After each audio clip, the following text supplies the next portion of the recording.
सब जानते हैं कि यूनाइटेड स्टेट्स ने अपना ऑपरेशन मिडनाइट हैमर लॉन्च किया, जो कि ये जो जॉइंट इजराइल अमेरिकन ऑपरेशन पिछले महीने से चल रहा है अगेंस्ट ईरान, ये उसकी फाइनल ब्लो, कल्मिनेटिंग ब्लो मानी जाती है।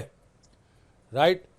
अमेरिका ने कहा है, डोनाल्ड ट्रंप ने कहा है कि हमने फोर्दो, नातान्स और इस्फहान की न्यूक्लियर फैसिलिटीज़ को तकरीबन डिस्ट्रॉय कर दिया है, ऑब्लिटरेट कर दिया है। अमेरिका के chairman joint chiefs of staff ने अपनी ब्रीफिंग में शब्दावली यूज़ करी कि severely damaged oblique degraded the Iranian nuclear facility. जब उनसे पत्रकारों ने पूछा कि डैमेज्ड और डिस्ट्रॉयड, तो उन्होंने कहा कि अभी तक बॉम्ब डैमेज असेसमेंट नहीं आई है। ये सैटेलाइट फ़ोटोज़, ये ह्यूमन इंटेलिजेंस, ये इलेक्ट्रॉनिक इंटेलिजेंस, इसमें आते आते टाइम लगेगा और तभी फैसला हो सकेगा कि डिस्ट्रॉयड या सीवियरली डैमेज्ड। फ़र्क क्या है? अगर आप कहते हैं डिस्ट्रॉय मतलब उसको जलाया नहीं जा सकता, सीवियरली डैमेज मतलब ईरान उसको फिर 3, 4, 5 साल लगा के फिर जला सकता है, फिर जिंदा कर सकता है, फिर वहीं स्टेज तक ला सकता है जिस पे अभी हमला हुआ था।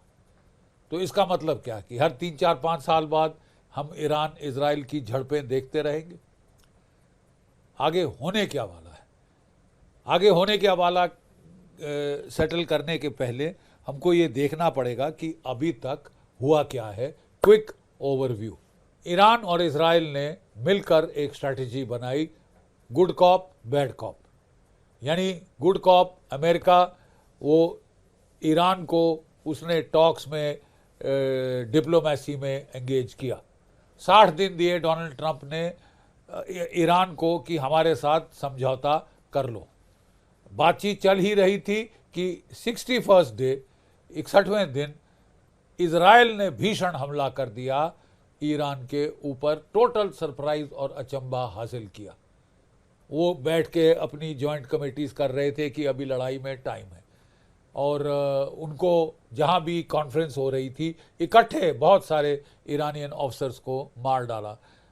इजराइल के मोसाद ने अपने ड्रोन्स के ज़रिए, अपने जो है spike anti tank guided missiles के ज़रिए पिन पॉइंट अटैक्स किए, और कोई 20 ईरान के IRGC, Iranian revolutionary guard core, उनके जो आर्मी, उनकी IRGC एयरफोर्स, उनके जो ड्रोन कमांडर, उन सब को, इंटेलिजेंस कमांडर, सब की पर्सनालिटीज़ को मार डाला।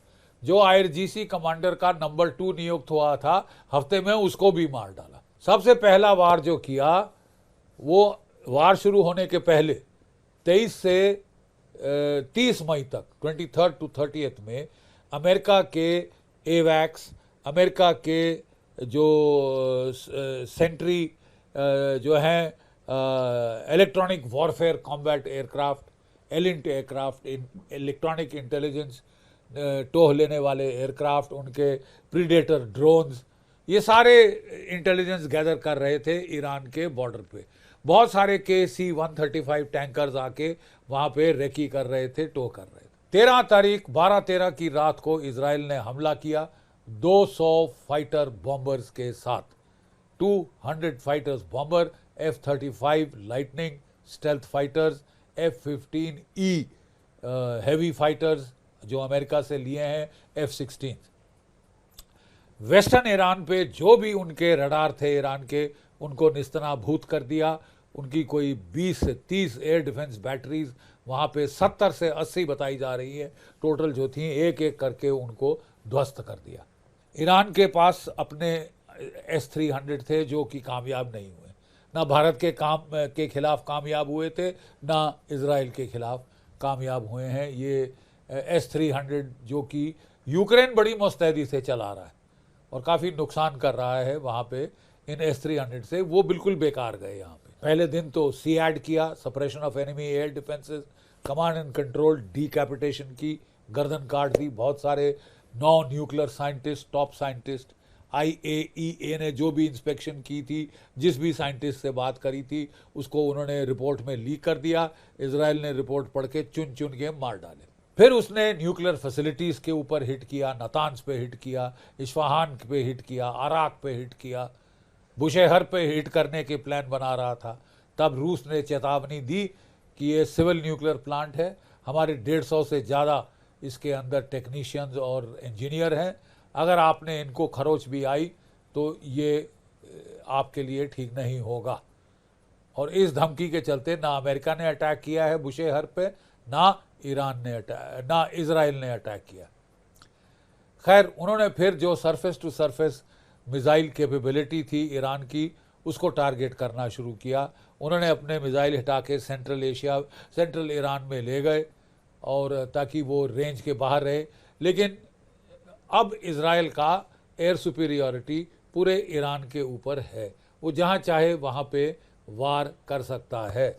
बहुत कम रेजिस्टेंस उसको मिल रहा है ग्राउंड फायर से surface to air missiles. Israel ने ईरान को नंगा कर दिया है एयर डिफेंस के लिहाज से। लेकिन अब इजराइल गुहार लगाने लगा अमेरिका से। क्यों? क्योंकि हर रोज ईरान ने भीषण मिसाइल से पलटवार शुरू किए।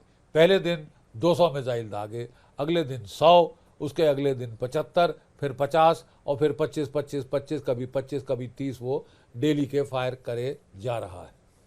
कब तक कर सकता है ईरान?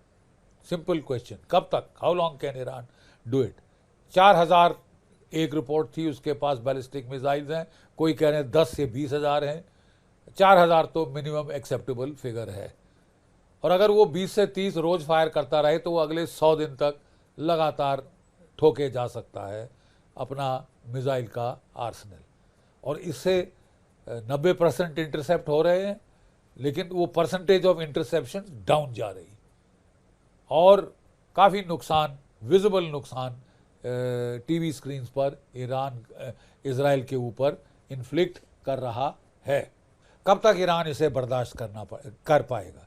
एक मिसाइल को रोकने के लिए 5 इंटरसेप्टर फायर करने पड़ते हैं। उसका जो स्टॉक है एरो 2, एरो 3 का, डेविड स्लिंग का, वो ख़त्म होए जा रहा है। अमेरिका हेल्प कर रहा है, बहुत हेल्प करी है अमेरिका ने। उसने अपने KC-135 टैंकर दिए थे, एक तो सारी रिफ्यूलिंग अमेरिकन टैंकर्स ने की है। इजराइल के पास तो 2 ही रिफ्यूलर हैं, जो बिल्कुल पर्याप्त नहीं थे इतने बड़े कैंपेन के लिए। तो अमेरिका ऑलरेडी जंग में शामिल है, शरीक है। KC-135 टैंकर्स हर रोज़ हेल्प कर रहे हैं ये फाइटर सॉर्टीज़ माउंट करने में। इजराइल की फाइटर सॉर्टीज़ भी गिर रही हैं। पहले दिन 200, अगले दिन 100, फिर 70, फिर 50 पे वो आ गया है डेली सॉर्टी रेट। ये भी लगातार मेंटेन करना एक एयरफोर्स के लिए इतने लंबे अरसे तक थोड़ा मुश्किल हो जाता है। इसलिए ईरान गुहार लगा रहा था कि भाई अमेरिका आप आइए और ज़रा मुझे हेल्प करिए। एक तो वो जो नुकसान हो रहा है उसको सह पाना, इकोनॉमिक लॉस काफ़ी हो रहा है ईरान को, उसकी भरपूर हो जाएगी, अमेरिका कर देगा, लेकिन लॉस काफ़ी सब्सटैंशियल है। नंबर 1, ज़्यादा देर वो कंटिन्यू नहीं कर सकता था। नंबर 2 और नंबर 3, जो फोदरा की deeply entrenched Iranian uranium enrichment facility थी, उसको ईरान के फाइटर्स और GBU-28 बॉम्ब्स कुछ नहीं कर सकते थे 200 फुट ज़मीन के नीचे। इसके लिए ज़रूरत थी GBU-57 massive ordnance penetrator bomb, mother of all bombs, bunker buster bomb, जिसका वज़न 16,600 किलोग्राम या 30 लाख पाउंड है हर एक बॉम्ब का। इसे केवल अमेरिका के B-52 या B-2 स्टेल्थ बॉम्बर फायर कर सकते हैं, कैरी कर सकते हैं। हर एक B-2 बॉम्बर दो जो है मिसाइल फायर कर सकता है। तो नेतन्याहू लगातार गुहार लगा रहे थे डोनाल्ड ट्रंप को कि अब आप युद्ध में हस्तक्षेप करिए, आप फाइनल ब्लो करिए अपने GBU-57 बंकर बस्टर बॉम्ब से, तभी ये ईरान का न्यूक्लियर प्रोग्राम ध्वस्त होगा, नहीं तो बच जाएगा और हमारा सारा कैंपेन बेकार जाएगा। डोनाल्ड ट्रंप ने काफ़ी चतुराई से उन्होंने डिसेप्शन प्लान्स बनाए। उन्होंने दुनिया भर को बोला कि मुझे 2 हफ्ते चाहिए सोचने के लिए, और अगले 2 दिन में वार कर दिया। ठीक है, पहले भी सरप्राइज हासिल किया था ये बोल के कि हम तो बातचीत अभी जारी है, जबकि ईरान ने हमला कर दिया था और पहले दिन तो काफ़ी सरप्राइज हासिल किया था। ठीक है, अब जो अमेरिका का मिडनाइट ऑपरेशन था वो उन्होंने यानी फ्राइडे की रात को उन्होंने ये ऑपरेशन शुरू किया। 7 B-52 बॉम्बर यूनाइटेड स्टेट्स से उड़े और पश्चिम दिशा में 18 घंटे उड़ के अपने टैंकर के रिफ्यूलिंग टैंकर्स के साथ वो जो है लगातार 11,000 किलोमीटर चल सकते हैं, एक रिफ्यूलिंग के साथ 18,000 किलोमीटर जा सकते हैं ये B-2 स्टेल्थ बॉम्बर। 18 घंटे लगातार उड़े और वो ईरान के ऑफशोर पहुंच गए। ठीक है, वहाँ पे कोई 125 टोटल अमेरिकन एयरक्राफ्ट ईरान के एयर स्पेस में एंटर हुए। ठीक है, उनके पहले गए F-22 रैप्टर और F-35 lightning stealth fighters, F-15 और F-16 का बेड़ा ये आगे गया और उन्होंने जो भी ओवरग्राउंड टारगेट्स थी फोदरो, नतान्ज, इस्फहान में उनको सप्रेस किया, एयर डिफेंस मिसाइल्स को सप्रेस किया, एयरफील्ड्स को, रडार्स को, बचे खुचे जो भी थे उनको सप्रेस किया। 125 एयरक्राफ्ट कोई 25 मिनट तक ईरान के एयर स्पेस में उड़ रहे थे। 7 B-2 बॉम्बर्स, हर एक बॉम्बर के पास 2 जो कि बंकर बस्टिंग बॉम्ब्स थे, GBU-57। ठीक है, उन्होंने फोदरा पे ऊपर अटैक किया। लगता है तमाम तकरीबन बॉम्बर्स वो फोदरा के ऊपर लगाए हैं क्योंकि ये सबसे तगड़ी फैसिलिटी थी। इसके साथ जैसे ही फोदरा का रेड ख़त्म हुआ, कोई भी ईरान का जहाज़ उठा नहीं कंटेस्ट करने, एक गोली इन पे फायर नहीं हुई। अमेरिकन्स कह रहे हैं कि वो हमारे स्टेल्थ बॉम्बर्स को पकड़ ही नहीं पाए, पूरी स्टेल्थ फ्लीट जो वहाँ ऑपरेट कर रही थी उसको पकड़ नहीं पाए अपने रडार्स पे। एज इट इज़ उनके एयर डिफेंस इजराइल ने तकरीबन निस्तनाभूत कर दिए हैं। एक अमेरिकन सबमरीन ने 12 सबसोनिक मिसाइल फायर किए इस्फहान और नतान्ज की तरफ और उनके ओवरग्राउंड फैसिलिटीज़ को ठोका। कई तो कह रहे हैं अंडरग्राउंड फैसिलिटीज़ को भी टारगेट किया है।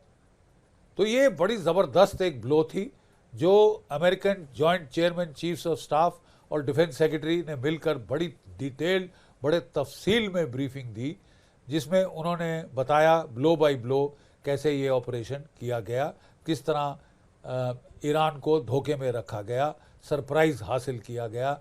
और उनका कहना था कि हमने जो न्यूक्लियर फैसिलिटीज़ हैं उनको जो है बुरी तरह से डैमेज या डिग्रेड किया है। सीधा सवाल पूछा गया कि साहब डैमेज या डिग्रेड या डिस्ट्रॉय या ध्वस्त किया है, तो उन्होंने कहा उसके लिए हमको अपनी बॉम्ब डैमेज असेसमेंट का इंतज़ार है जिसमें समय लगेगा। सैटेलाइट डेटा, एलिन डेटा, ह्यूमन डेटा सब कलेक्ट करके हम इसके नतीजे पे पहुंचेंगे कि हम कितना डैमेज इन्फ्लिक्ट कर पाएंगे।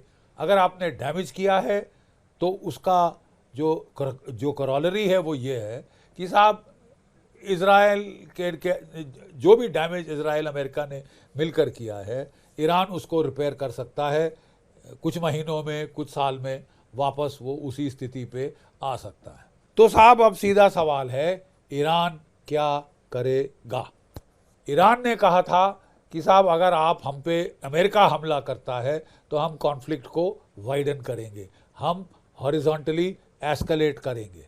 इसमें मैट्रिक्स ऑफ ऑप्शंस क्या था कि हम ऑयल सप्लाई को हिट करेंगे दुनिया की, हम सऊदी अरेबिया की एयरफील्ड्स को हिट करेंगे, गल्फ़ की ऑयल फील्ड्स को हिट करेंगे, गल्फ़ ऑफ हॉर्मूज़ को हम जो है वो माइंस डालेंगे और जो भी ऑयल टैंकर जा रहे हैं उस पर हमले करेंगे रॉकेट्स, मिसाइल्स और ड्रोन्स के साथ, ताकि तेल की कीमत जो ऑलरेडी $75 पर बैरल पहुंच गई थी 2-4 दिन पहले और अब $100 पर बैरल छूने वाली है, उसको हम $120-150 प्रति बैरल लाके दुनिया की इकोनॉमी को तबाह सत्यानाश कर देंगे, शामिल अमेरिका की इकोनॉमी। इसी के डर से अभी तक जो बाइडेन साहब ने ईरान पे वार नहीं किया था। अब डोनाल्ड ट्रंप साहब ने वार कर दिया है, लेकिन उन्होंने ये भी कहा है कि बस ये हमारी फाइनल ब्लो है, हम यहाँ ख़त्म करने को तैयार हैं। हमारी नसीहत है ईरान को कि आगे ना बढ़ाए, नहीं तो उसको बहुत भारी तकलीफ़ और मुसीबत मोल लेनी होगी। अक्लमंदी ईरान के लिए इस वक्त इसी में होगी कि वो डी एस्केलेट करे, सीज़ फायर करे और उसका फ़ायदा उठाकर चाहे वो न्यूक्लियर बॉम्ब बनाने की कोशिश करे, क्योंकि अब उसको भी समझ आ गया है कि न्यूक्लियर बॉम्ब के बिना उसकी निजात नहीं। कोरिया का एग्जाम्पल उसके सामने साफ जाहिर है। कोरिया ने जहाँ से एटॉमिक बॉम्ब बना दिए, किसी की ज़रूरत नहीं है उस पर हमला करने की। तो आपने ईरान को धकेला किस तरफ? क्या आपने धकेला है कि भाई हम जो है न्यूक्लियर बॉम्ब बना लें, नहीं तो हमारी निजात नहीं, हमको लोग ख़त्म कर दें। और क्या ऑप्शन है ईरान के पास? मेजर ऑप्शन उसका ये है to hit back at America. कितने बेसिस हैं अमेरिका के मिडिल ईस्ट में? कोई 40,000 ट्रूप्स हैं अपने वहाँ। हालांकि वो उनको थिन आउट तो कर रहे हैं, लेकिन पूरे नहीं निकाल सकते। तो इराक और सीरिया में जो भी अमेरिकन फ़ौजें हैं उनको ईरान अपने मिसाइल से हिट कर सकता है। जो भी एयरक्राफ्ट कैरियर, नेवल जहाज़ घूम रहे हैं मिडिल ईस्ट में, उनको ईरान अपने मिसाइल से, ड्रोन से, हूती के मिसाइल और ड्रोन से हिट करवा सकता है। ये ज़्यादा लाइक्लीहुड है अभी तक करने की। ईरान ने किया क्या है? उसने आज इजराइल पे 2 पलटवार किए हैं। दैट मीन्स अभी तक वो एग्जिस्टिंग पैराडाइम में ही सीमित है कि हम केवल और केवल इजराइल को मार रहा है, सिंगल पॉइंट टारगेट। क्या वो एस्केलेट करेगा? क्या ये लड़ाई फैलेगी? क्या हॉरिजॉन्टल एस्केलेशन होगी? क्या ईरान अमेरिकन टारगेट्स को हिट करेगा? अगर ईरान अक्लमंदी से लड़ता है तो नहीं करेगा, वो डी एस्केलेट करने की कोशिश करेगा, क्योंकि अब लड़ाई उसके बरखिलाफ जा रही है, लूजिंग बैटल है। जितना खींचेगा उतना ज़्यादा नुकसान उठाएगा।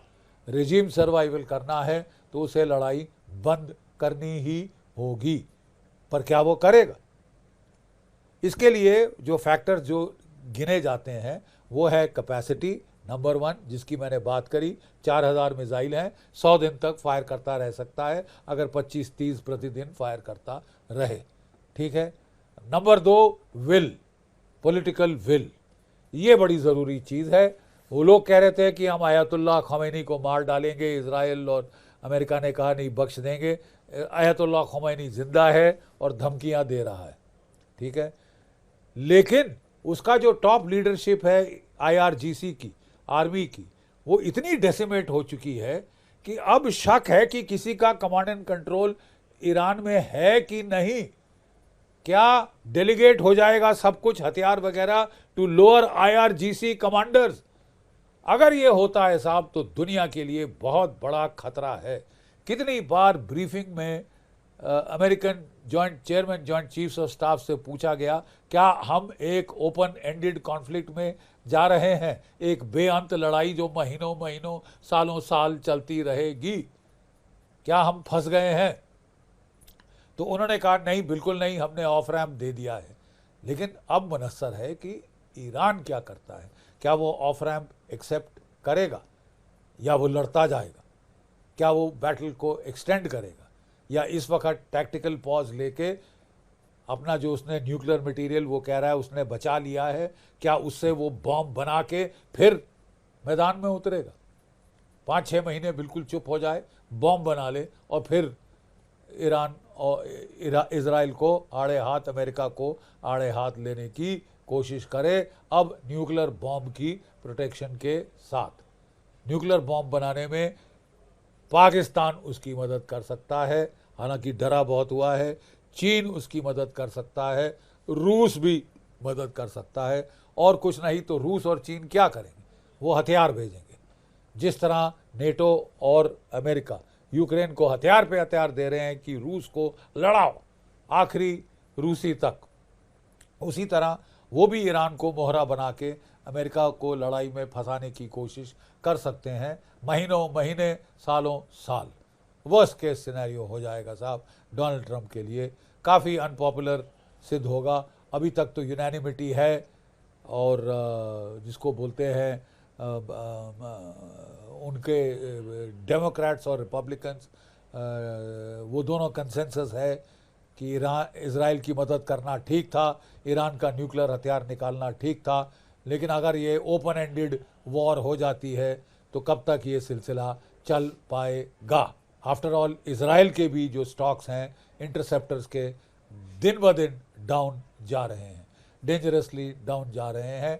फाइटर पायलट्स की भी फटीग का फैक्टर आ रहा है। सॉर्टी रेट 50 पर दिन अभी तक तो मेंटेन कर रहा है, कब तक और मेंटेन कर पाएगा सोचने की बात है। अमेरिका रिलेटिवली फ्रेश है, लेकिन उन्होंने 7 हफ्ते लड़ना पड़ा था हौतीज़ को काबू लाने में। हालांकि हौती जस्ट एक टेररिस्ट ग्रुप है, तो एक देश को काबू लाने में आपको कितने हफ्ते लड़ाई करनी पड़ेगी, ये अब देखने वाली बात है। क्या ईरान में वो लड़ाई का मादा है? अगर कमांड एंड कंट्रोल क्लियर होता तो हमने देखा है कि पिछले साल अप्रैल और अक्टूबर में ईरान ने रैशनल चॉइसेस बनाई थी। लेकिन अब अगर कमांड एंड कंट्रोल ध्वस्त हो गया है, कंट्रोल डेलीगेट हो गया है ईरानियन रेवोल्यूशनरी गार्ड के जूनियर ब्रिगेडियर लेवल अफसर्स को, तो फिर तो साहब बड़ा भारी खतरा है, ना सिर्फ ईरान के लिए, इज़राइल के लिए, अमेरिका के लिए, बल्कि पूरी दुनिया के लिए।